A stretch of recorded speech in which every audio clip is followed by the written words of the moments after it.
Second talk, again, I'll ask the question. So there's 1.5 people here who do data science and machine learning. I saw one hand go up and one hand go up. Okay, let's make it two. So, 2.5. Okay. So do I need to explain what is supervised and unsupervised learning before I start, just so that set the context for my talk? Okay, let's do that. So we are going to talk about weak supervision. Okay. Before we talk about weak supervision, let's talk about supervised learning. So when you're training, today we'll be looking at a few open source tools. One of them is called Snorkel. It's from Stanford University. It's open source. We'll be looking at Google open source Apache Beam framework. And Beam can run on top of Flink, or it can run on Spark or Jet and many other Google Dataflow. So when you're trying to train any machine learning algorithm or any deep neural network, you need a lot of training data. You need lots of training data. And this training data needs to have labels. Like for example, I want to do a spam classifier, whether this particular text, if it is a spam or if it's not a spam. I need to have some labels for the training data saying that this is spam and this is not spam, right? So it's okay to do it for like, let's say 10,000 data points for a small data set, training data set. But what if you're trying to do this at Google scale? So the typical, when we talk about machine learning, one of the things we talk about is supervised learning. For example, classification, like you're trying to classify something as a cat or a dog or a spam or not a spam if you're trying to classify text, right? So the way the classical, I think my slides are a little mathematically oriented. So basically for supervised approach, you have a set of data points X, element of X. So ignore this part, please. Pardon me for that. I just made it too mathematical. So you have a set of data points X, okay, collection of data points X, okay, set from set theory in high school. So X is a set of data points, okay, and K is a set of classes. The set of classes could be dog, cat, fox, giraffe, or whatever you want to classify those as. So the next part is you want to define a function. You are trying to learn a function H that can map your X to Y. So it can take one of your data points in X and map it to one of the K classes in Y. So that is what supervised learning is. Okay.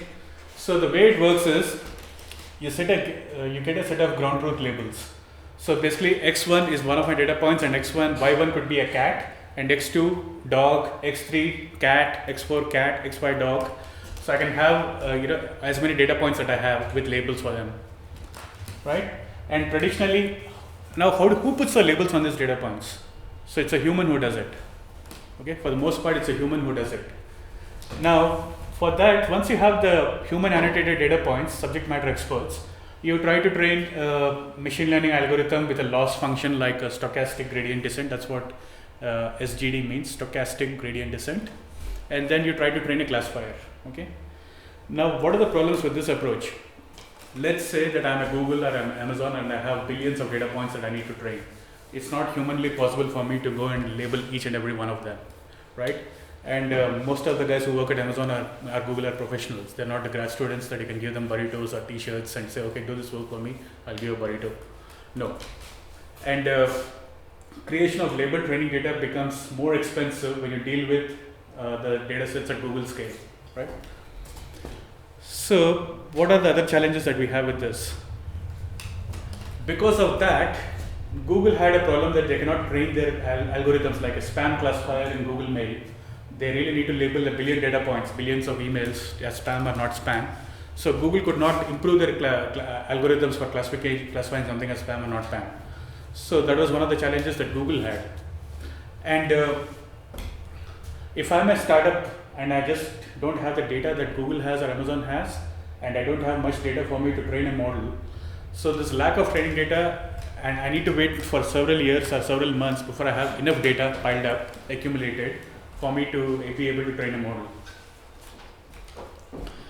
And since deep learning is the most coolest thing today in AI, and everything is done by deep learning, even if you want to use even if I have to do a classifier for spam or not spam, you have to use a convolutional network or a recurrent network for doing that. I can as well use a stochastic gradient descent or simple naive based classifier for doing that. So bottom line is most deep learning models need massive amounts of data sets because they're deep learning machines. They need massive amount of training data in order to accurately train the models. Okay, and obviously when you have to deal with labeling training data at Google scale or Amazon scale, it's going to take forever and it takes a lot of time, and moreover you need subject matter expertise in order to do that, right?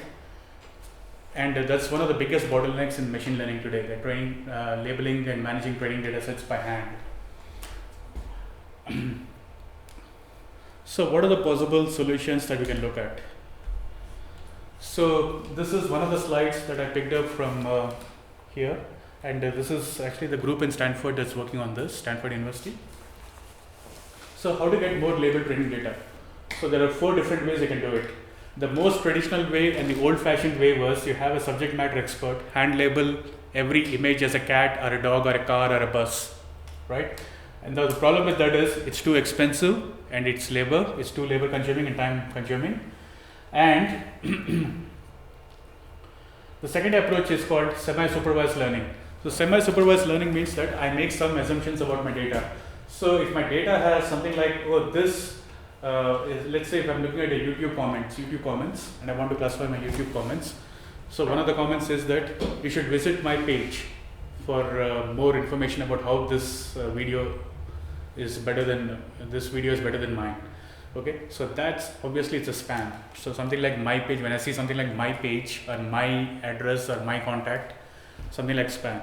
So what I do is it's kind of semi-supervised learning. It's kind of like you first use unsupervised learning way and cluster your data, and then you apply some labels on the data and use those labels to go back and reassign the clusters, redo the clusters and come up with a different set of clusters.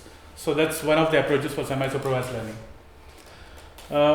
The third approach is called weak supervision, which is what we're going to talk about here.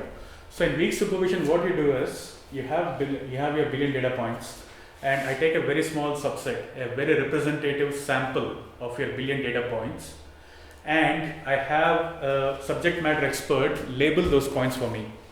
Okay, and the labeling might not be correct. It might not be the best labeling, but I use that. So that's one approach. The second approach is looking at the data, I can make some assumptions about the data. For example, if I'm trying to do a YouTube spam classification, I can say that anything like my contact or my video, you can mark it as a spam. Right, you can write something, you can say that, okay, look for the text and mark it as a spam. And anything that says, okay, this movie is awesome or this video is awesome, it's not spam. So that is the second approach, which is that you're trying to come up with some labels and heuristics. You're using some heuristics to come up with some labels. Okay, so that weak supervision. And the third way of doing it is you can use pre-trained model. For example, if you're trying to do text classification, you can use a different model that was trained on text for a different purpose. Use that to come and declassify your data. And then, so you have three different models now. You have a pre-trained text for classifying your data, you have a subject matter expert, and then you have your own heuristics. So you can combine all the 3 different models into one bigger model and slightly more accurate model than what you started off with. And the very last approach is transfer learning. So transfer learning is you use the pre-trained models. So for example, if I want to classify images as cat and dogs, I use a model that was pre-trained model that's available for with a different data set, and I retrain those model weights with my current data set and use it for my data set. So which brings us to what is weak supervision. So weak supervision is about leveraging higher level noisier input from subject matter experts. So going back to the previous slide, we are using heuristics. We are using heuristics, and we are getting cheaper low-level labels from non-experts, and get higher level supervision over unlabeled data. We are getting subject matter expert input as well as you're using the pre-trained data. So is any of this accurate enough? No, it's not. None of them are accurate by themselves. But what we can do is we can try aggregating those and create an ensemble and create a more accurate model. So sorry about the math again here. So what is the objective for a supervised setting? Same objective as a supervised setting. So for weak supervision, you have a bunch of unlabeled data points, and one or more weak supervision sources. So it could be a human subject matter expert, and it could be a transfer learning model, or it could be a pre-trained model.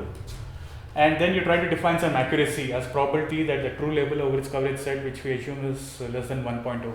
So basically, you're trying to define some probability. They're trying to maximize. I take all the three different models: my unsupervised, my subject matter expert label data, and my transfer learning model data, as well as my heuristics, and I try to maximize the probabilities of that and pick the one with the best probability. Okay, so which brings us to what are weak labels. So the intent here is to decrease the cost and increase the efficiency of human efforts expended in hand labeling data, which is the whole purpose of this. And sometimes you got to leverage subject matter expertise to get some less precise input to create heuristic rules for labeling. So there's a link from Stanford on this: data programming, creating large training data sets quickly. From these are the guys from Stanford, and there's a paper. So basically, when you talk about weak labels, the intent is to increase the cost, decrease the cost, and increase the efficiency of human efforts. And you are leveraging a subject matter expert to tell you whether the whether the labels are good or not. It may not be 100% accurate; it could be less precise. But you're trying to use this less precise data to create a bunch of heuristic rules. So, what are the different types of weak labels? So, one of the first type is called imprecise labels. So here you're using a subject matter expert or a domain expert to create some labels for your data. For example, for spam classification in YouTube comments, you can say return spam if you see a text called contact us in the YouTube comments.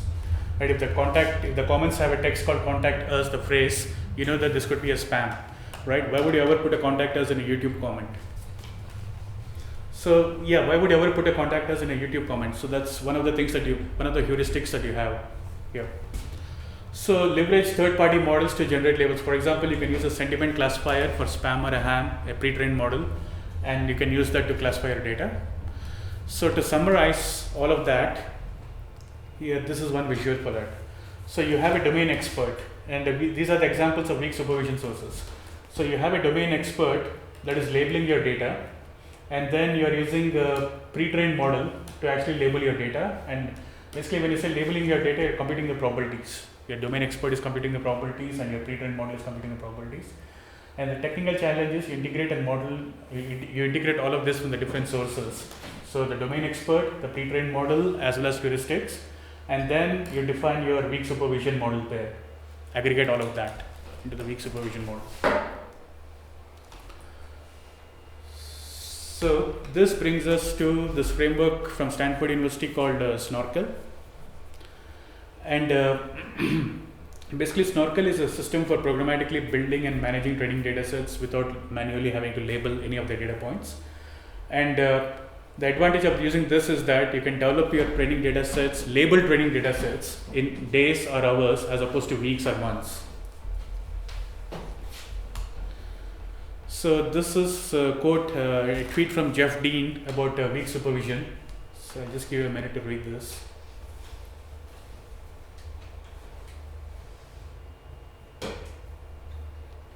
So that pretty much sums up from a Google perspective what weak supervision means for Google and how it's useful for them.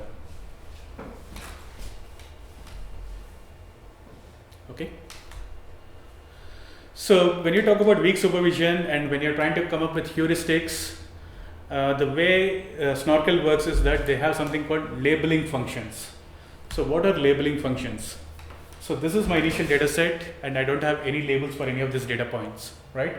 So labeling functions are one of the core operators for building and managing training data sets in Snorkel. So I take this training data set, I define some labeling functions, and then the labeling functions go and label my data as spam or not spam. Or if they cannot decide whether it's spam or not spam, they will not label it and just leave it as a blank. Okay, they'll abstain from labeling that. Okay, so let's look at some examples of what the labeling functions could potentially look like. So for example, let's say if I'm trying to do a spam or not spam classifier, I can define my labeling functions. I can define not one but several labeling functions. One of the heuristics that I have is a keyword match. Okay, many spam comments talk about my channel, my video, etc. Return spam if my in the text. If you see my in the text, you return that as a spam. So I define that as one of the functions. The second labeling function could be a regular expression match. Return spam if you see something like a check out or some kind of a pattern, that kind of a string pattern in the text. You return that as a mark that as a spam. Else you abstain. Else you don't label it. Okay, this is my labeling function. So labeling, this is with heuristics. Return not spam if the text length is less than 5, else abstain. So if the length of my comments is less than 5, it's not a spam. If it is greater than 5, I know that it's trying to market something here, it is a spam. So this is another heuristic. And then the last one is you can use a third party model like a sentiment classifier to label your data. So in this case, we are using a software called TextBlock, which is a pre-trained model. Return not spam if TextBlock.sentiment polarity is greater than 0.3, else abstain. Okay. So now I have 4 different labeling functions for text. I can combine all the 4, and then I can use that to run all of the 4 functions on all of my data points, and what I get is a matrix. So I'm running it on each and every data point, and I get a matrix. So the rows of the matrix are the data points, and the columns are my 4 different labeling functions. So -1 means it's abstain. It did not label it. It did not give a label to that. 1 means that it's spam. 0 means it's not a spam, right? So in this case, you see that one of them has marked it as not spam, and 2 of them have marked it as spam, and the third one has marked it as not a spam, right? So which one do I pick? So what we do here is, again, you define a classifier. How much of this you can define a classifier to actually increase the accuracy of this? I can say that, okay, so this one has abstained, keyword match has abstained, but regular expression match and heuristic match, probably I should give them more weight. So I should go with this. I should probably give this data point a label of 1 as spam, right? Similarly here, I see that only one of them has abstained, but rest of them have given it a label. So obviously this gets a label of 1. In the last case, every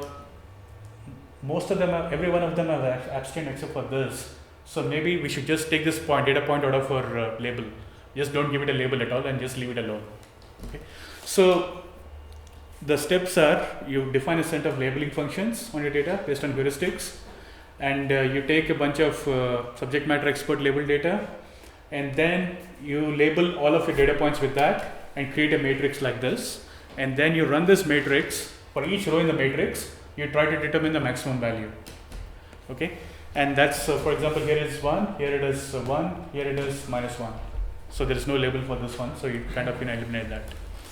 So this is my new classifier that I learned, and so output of the labeling functions may overlap. One might say -1, other one and say 1, and so basically I use a label model to automatically estimate the accuracies and correlations and produce a final set of integrated training labels. Okay, so once I do that, I have labeled all of my data, and I can use now all of my data to train like a PyTorch model or an MXNet model for doing image classification or text classification. Is to create a training data set. This training data set can now be plugged into any ML framework for training a deep learning classifier. So any questions so far?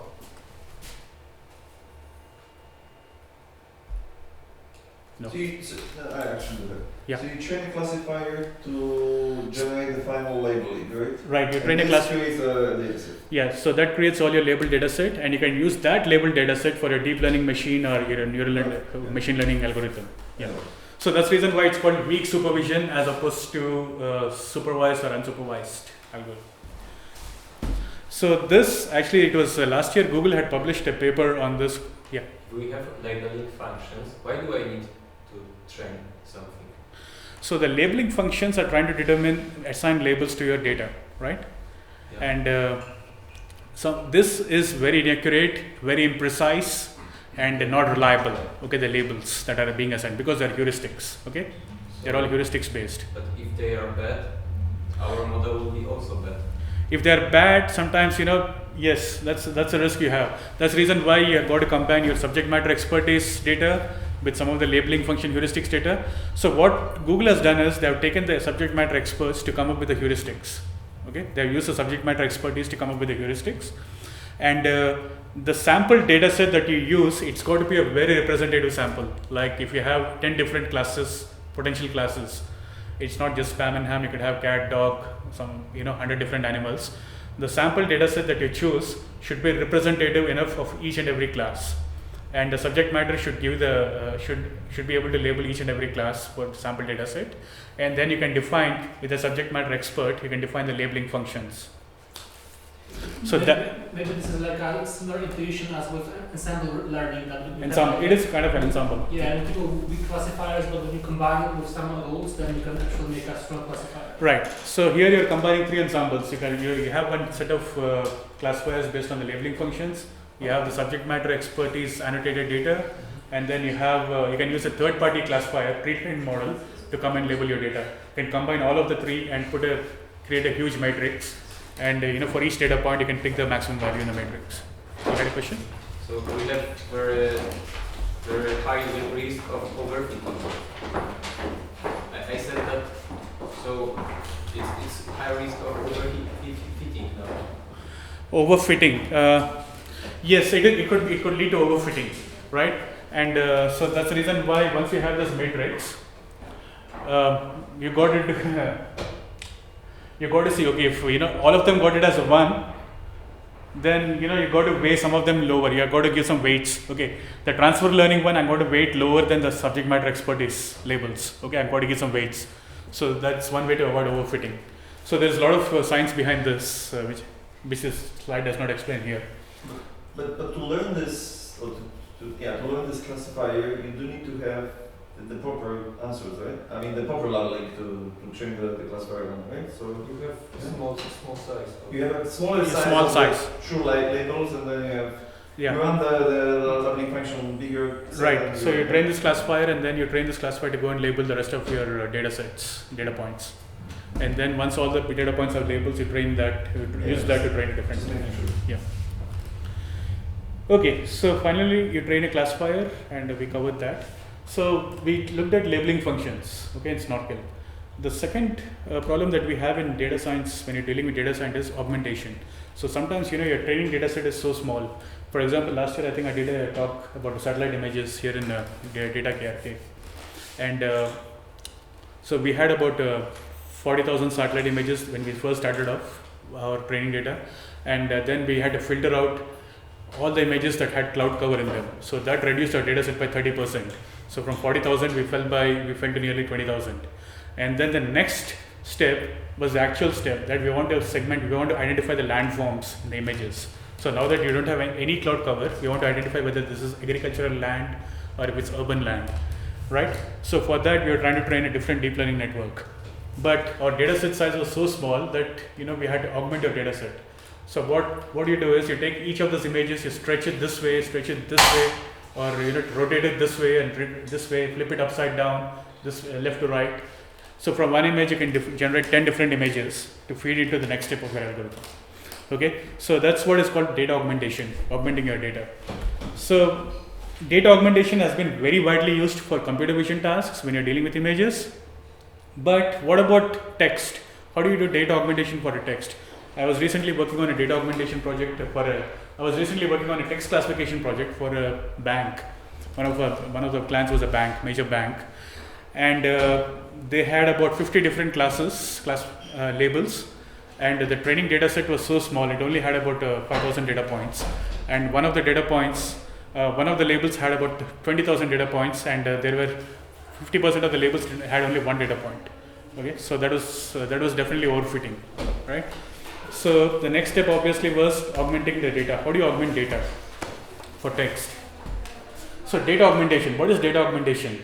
So basically it's artificially augmenting existing label training data sets by creating transform copies of the data points. So these are my initial set of data points, and so I take each of the circles and I create a circle, a hexagon, and a rectangle, a square from that, or a triangle from that, right? So this is how I augment my data points, and I use something called the transformation functions. So when you talk about computer vision and images, you have different transformations like a stretch, rotate, shear, or shrink, or a flip upside down, or top to bottom, or left to right.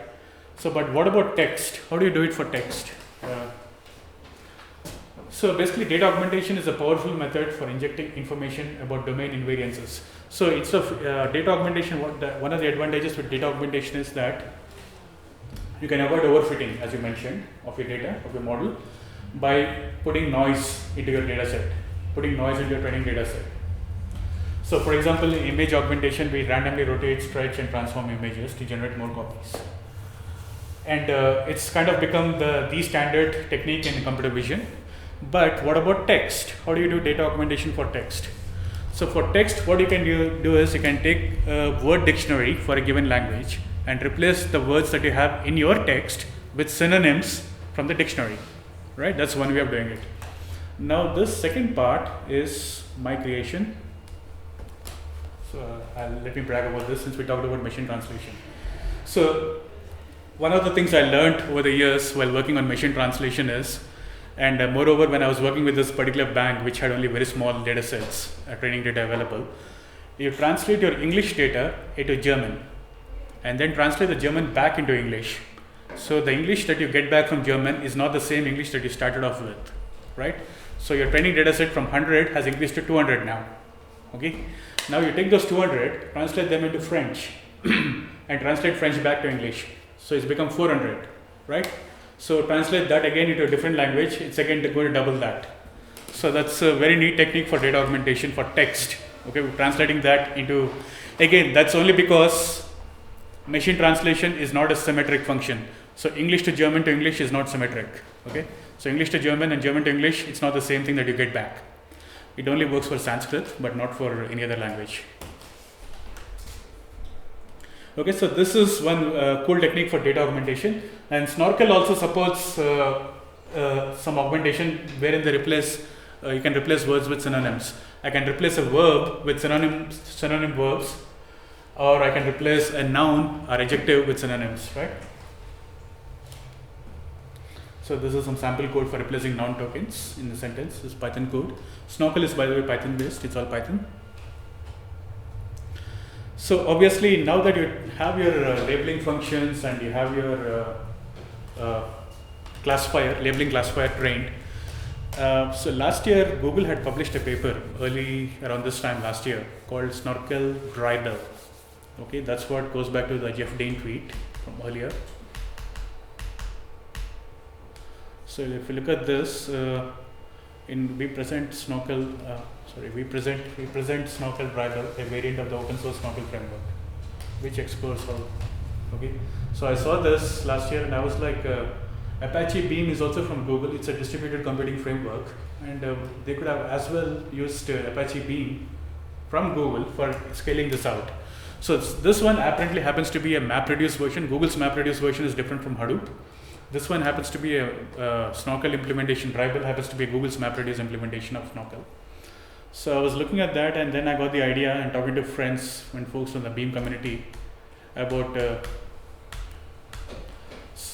something. So once you've trained your data, obviously the next step is how do you scale the data? How do you scale your model out? Do you want to do it as a batch or as a stream?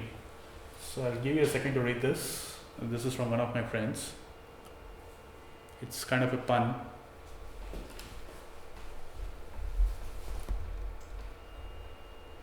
If none of you are smiling, that means you have never understood the joke.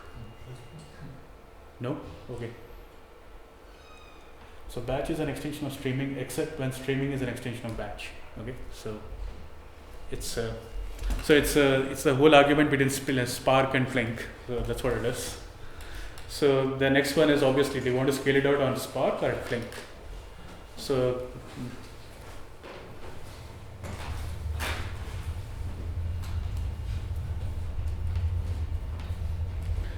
okay, so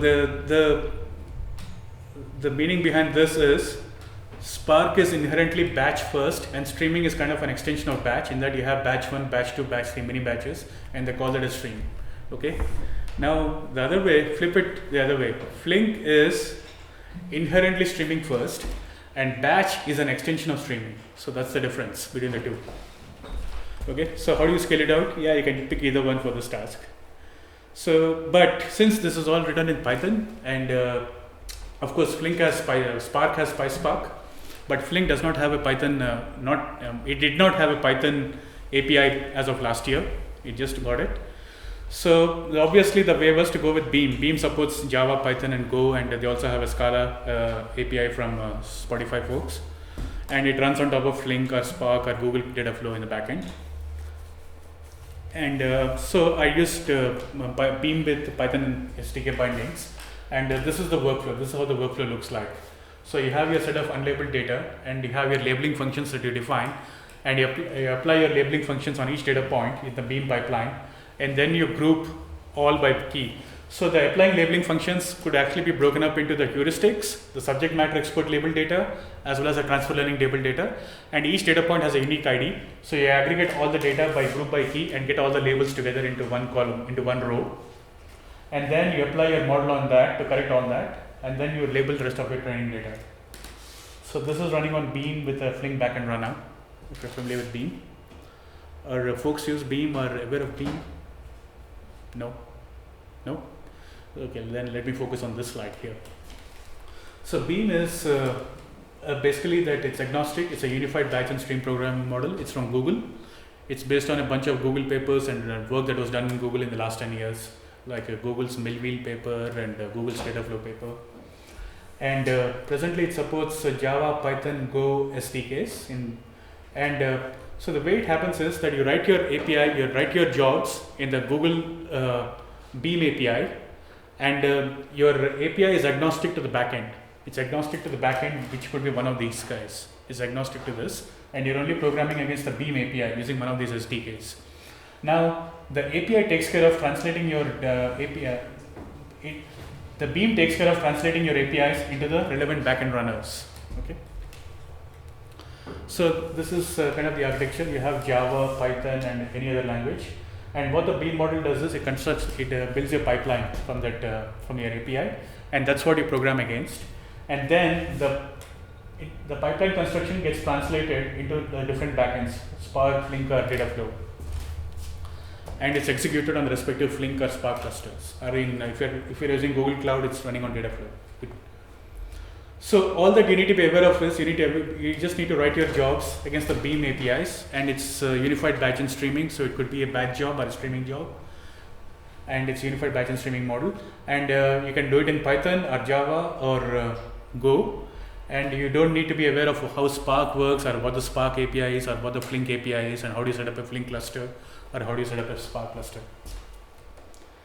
Okay, so the same thing applying for weak supervision is this is the whole data flow in the Beam pipeline. So in the Python API, Google Python API, this is how it looks. So read unlabeled data, then you apply your labeling functions. Let me stretch this. Yeah. So you apply your labeling functions, and then you group by key. You group all the different labels from the different sources with a common key, which is a dataset point key, and then you apply your model to build your final classifier and write the output text. Okay, so this is it. So let me do a quick demo before I start there. So we are talking about spam tutorials, right? We are talking about spam classification. So let me run through this. And so the task is you're trying to detect spam. Can you see the? Okay. The task is kind of trying to detect spam in YouTube comments. Okay. So for example, the following comments are spams. So subscribe to me for free Android games, apps. Please check out my videos. Subscribe to me and I'll subscribe back. They're all spam. And these are not spam. Like 3:46 at the 3:46 is the time in the video. It's so cute. This looks funny. This is a weird video. Okay. So the first thing is you got to split your training data set into a training set and a validation set, like any machine learning task, and a test set. And you load your data first. Okay. Let's go here. Let's run this.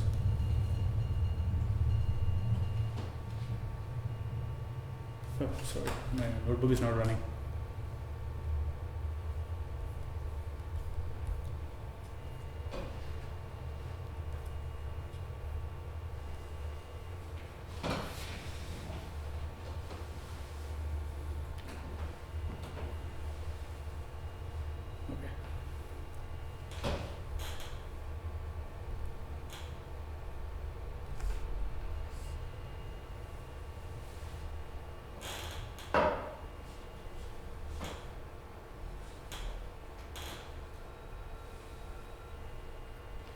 Okay. I'm using a Spacey as one of the for some of the NLP tasks. Spacey is a very popular Python package for natural language processing, and it's again a startup based out of Berlin. And I know that even Google endorses Spacey for the scale and the accuracy and the performance. Okay, so let's load our dataset, which is a bunch of spam text from YouTube that we pulled down, and we are splitting that into dev, validation, and test like any machine learning task. Now let's look at a sample of these datasets.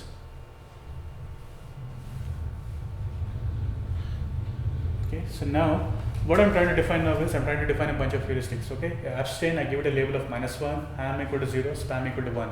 So I'm going to put a labels of 1, 0, or -1 to my data points as spam or ham, or if you're not sure what it is, just don't label it, give it a -1, abstain.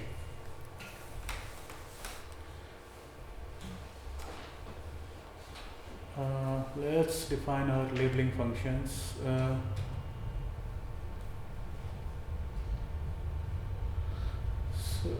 So here I'm defining two labeling functions. Check, return spam if check in x dot lower text. So my subject matter expert has told me that check or a checkout in the text could mean that it's a spam, right? Nobody would check out a YouTube comment. You don't give it, it's not a shopping cart, it's not an e-commerce site, right? So I can define my labeling function with those heuristics. So, but I can also define more labeling functions here. So right now I have only two labeling functions, the check or checkout, and I apply that labeling functions to all of my data points, and I have trained my classifier. Okay, so -1, -1, and this is my set of data points with the labels. And I evaluate, next step is I need to evaluate my performance on training and development sets, and run this. So polarity, so when I'm running this, what I'm doing is I'm trying to check for something like overlaps, number of overlaps and number of conflicts. Like if I have only two different sources of my data labeling, and if one of them says spam and the other one says not spam, it's a conflict. But if I have 4 and 3 of them says spam and the fourth guy says not spam, it's not a conflict, right? So this is where I check out for all those inaccuracies and try reducing the inaccurate rate. So I'll run through this, and so let's train our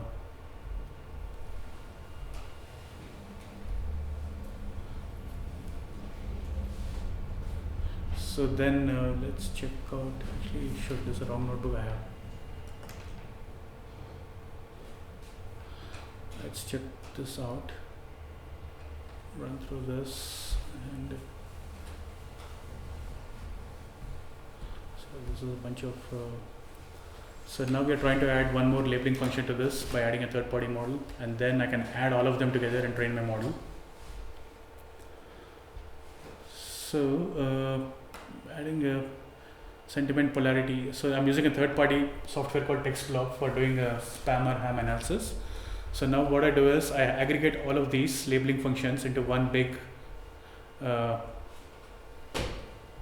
skip this.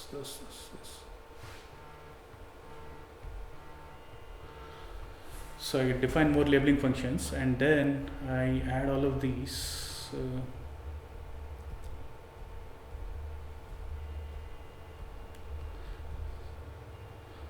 I should have run this notebook before I had come here.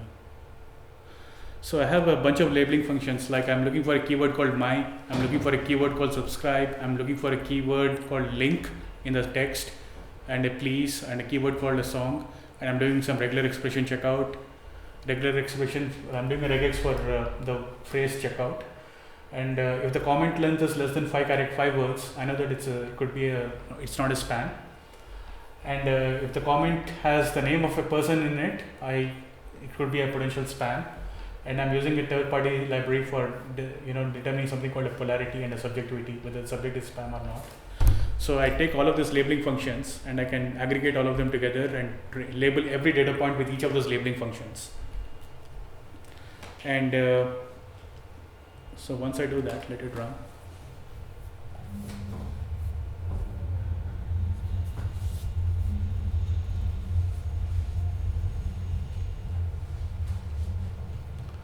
once I do that, so you can see that for each of the heuristics, I'm getting some statistics on the y-axis, on the columns, and the rows are the different heuristics that I have. For each of them, I'm getting some stats, right? And I use those stats to plot some graphs to see how accurate it is. So the number of labels, and then the input and the fraction of the data set that was used for those labels. So remember, for weak supervision, we're not taking the entire data set, we're only taking a sample, a small sample, a fraction of the data set. Okay.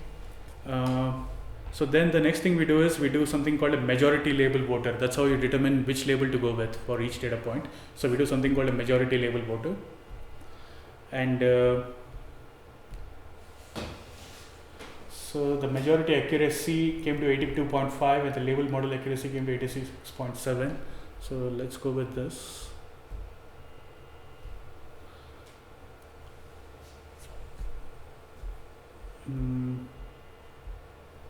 Replace equal to false.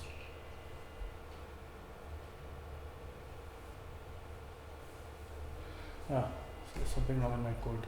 Okay. Anyway, so once you do that and you train a label classifier, you can actually use that to train a deep learning network or any other machine learning language. Since at the end of this step, you should have all of your data labeled. All of your data should have labels. You can use the data to train a Keras model with probabilistic labels or any other deep learning model for this. So I need to debug my code and see what is wrong here.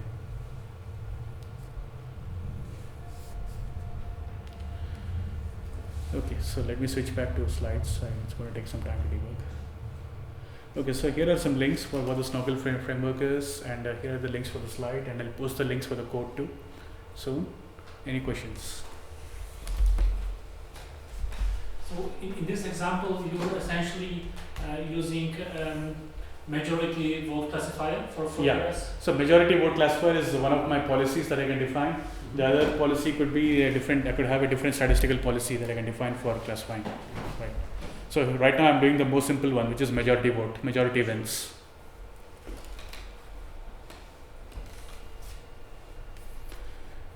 Okay?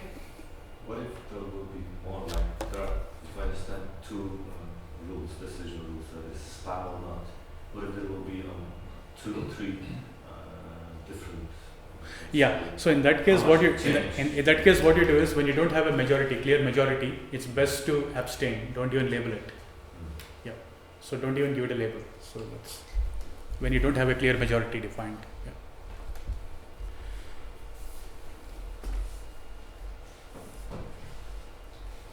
So when you talked about data augmentation, you said one of the ways of performing data augmentation is to take an English text, translate it to German, and back again to English. Mm-hmm. How do you deal with a case when the text that you got from it doesn't make sense? Like when the translation broke the text. So give an example. Let's say. So I don't know, like for example, you had the sentence "This is a dog." Uh-huh. Then it got translated to German, and then Ich heiße dog. Huh? this got translated to, for example, A. A is a dog, like for some reason, because the translator wasn't very good. And you got a sentence, A is a dog. So in fact, that's even better, right? So basically what you're doing is you're adding noise to your data. You're training data by doing that because it's not accurate, right? The translation is not accurate and it's not the best translation. You're kind of adding noise to your data. And the more noise you add to your data, it avoids overfitting like what you asked. Yeah, you But asked the me. noise can be biased, right? Because all the noise which is added is due to some certain, bad type of translation, and you can bias it into certain. Right, and so here by trying to translate English to German and again translate it back to English, so the English translation that you get back is all noise. And when you add that noise to your English training data set, the original English training data set, now your data set is it's less prone to overfitting. Yeah. So for example, let's take an example. I'll just show you a quick example. Let's go back here. So let's say I had this this one, okay? So I take this is German, the original German sentence. Let's go back to the browser. And let's go through either Google Translate, or if you're like me, use DeepL. And I tried translating this into English. Okay, so this translates to Italy reports 18 new coronavirus deaths and increases the death toll to something, right? So now I take this, translate this back into German. Okay, so remember this is your original German sentence, and let's keep it somewhere. Just put it here. Okay, so now I take this English and translate this back to German, and let's hope that DeepL gives me a different German sentence. Okay, so this is my new German sentence. And let's go back here. Make this bigger.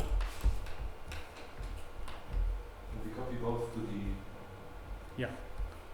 So this is my original, the first one is my original German sentence, and this is my translated German sentence, right? Are they the same?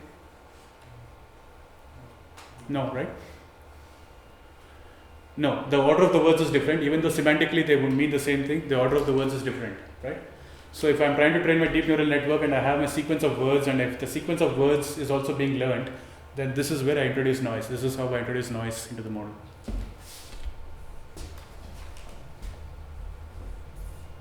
Okay, did I answer your question? Right, but I guess the text that was returned back could be changed in a way that could have mistakes that a real human wouldn't make, because Right, yeah. so it wouldn't have the distribution of errors in the text would be different than the one made by a human person. Right, and that's what is noise. And you need that, yeah. We would like our model to be robust, that's why it's Exactly. if You would like your model to be small, robust. And if our model can resist it, okay? So the problem with introducing a human error is human errors are biased, okay? Are more prone to bias as opposed to automated errors, which are not biased. Yeah. And I think that this is my assumption only, is that when you have these like translation services like Google Translate and a bunch of others, that they have like a different kind of metrics that try to estimate how good those translations are. If someone pastes some content and then closes the browser immediately, it means maybe that something was either very good, they got what they wanted, maybe something was very wrong. So I'm sure that there's a bunch of people working on that and having those metrics that try to understand what is good, what is wrong, and then send those cases to the engineering to Right, yeah. So the ones that are outliers are then you send it, go back and retrain that and see what is wrong.